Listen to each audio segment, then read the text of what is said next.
So this was another very spontaneous trip. I think I booked these tickets on a Monday and left on a Friday, maybe. Now, one thing I didn't realize is that when you get to Stockholm, the public transportation from the airport to the city isn't super clear-cut. You're gonna need to take about a $20 train that takes about an hour to get from the airport to the city. So definitely do your research on that beforehand. I arrived in the city about 4 p.m. It was really overcast and cloudy, but still absolutely insane to be here. Walked around a bit. These tiny street corners were nuts and felt like something out of an old movie. One of my favorite things to do when I get into a new city is to not look at a map at all and just start wandering around and see what I find. So that's what I did when I got here, and guys, it was incredible. It felt like down every street corner there was some unique part of Swedish history or some unique statue like this one. I finally came to this big plaza that if you Google Stockholm, this will be one of the first things that comes up. This is called Gamla Stan, and man, it was super cool just to take a breath and look around here. I proceeded slightly east along the waterfront. There was a ton of stuff to do here. I didn't really have time, but if you're interested in amusement parks, there's a massive one here called Drottningholm. I walked through some really unique neighborhoods and saw some old churches, and then finally got to my hostel. Now this is where everything went wrong. It turns out that they were supposed to mail me some sort of PIN code that I never got.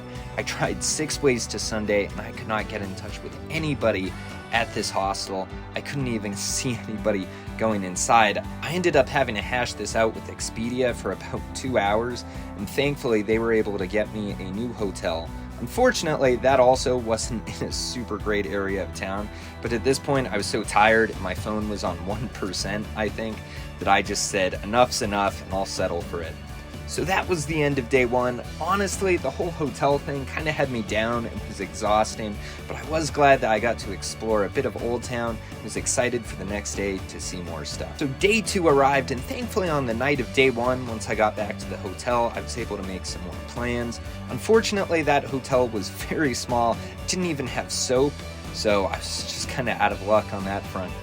Here's a picture kind of what I was working with. So I wanted to get out of there as soon as possible on the start of day two. Thankfully, there was an Ikea nearby, so I decided to go there for some brunch. It was really cheap and honestly just a fun experience. I'm a huge fan of Ikea in the States, and it was cool to be on the home turf in Sweden. After brunch at Ikea, I decided to go to Drottningholm Palace. Now this was about 90 minutes away by public transportation, but thankfully didn't feel like it took that long. Upon arriving to the palace, I ended up making some friends with these guys from Serbia. We ended up hanging out and went back together. Super cool guys. Shout out to them if you watch this. Drottningholm Palace was massive, guys. It had this huge series of gardens that I just wandered around in for a couple of hours, as well as this beautiful interior. The entire thing I think cost about 20-ish bucks and was totally worth it. They had this library that was founded by Carl Linnaeus. If you took biology in high school, this name might ring a bell. As well as these massive gold corridors, as well as some jaw-dropping hallways as well. Guys, this was a must-see if you come to Sweden. Honestly, probably my favorite thing that I saw the entire time I was here. Being able to make some friends here made it totally worth it. Like I said, there's a garden on the courtyard too, so definitely take some time and walk around there. Gardens were very much dead when I was there, but I'm sure in summer this thing looks amazing. And even in the fog, it had this really ethereal feel.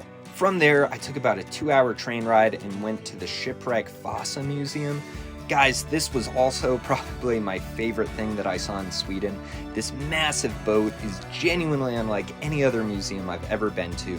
The story of this was the King of Sweden signed off on this massive flagship, and pretty much immediately after it set out in the Swedish bay, it sunk to the bottom of the harbor. Thankfully, it was recovered and the public can view it today as this really unique, preserved part of history. I probably spent about 90 minutes walking around here and just taking this massive structure in. Thankfully, by this point, the weather had totally changed and it was super sunny. The vibe totally shifted from yesterday's gloom to what felt like a whole new city today. And I just spent the next couple of hours walking around, exploring downtown again, and exploring the old city again. There were so many places that I hadn't gotten to visit that I'm glad I did. Guys, if you come here, definitely make it a priority just to walk around this area. There's so many tiny hidden gems and stuff that's out of the way that you might not notice on your first run. That night, I probably spent about an hour or two just sitting on this massive waterfront, watching the sunset over the Swedish harbor. It had been a whirlwind of 2 days, but I'm so glad that I went, and the experience, despite its mishaps, was totally worth it.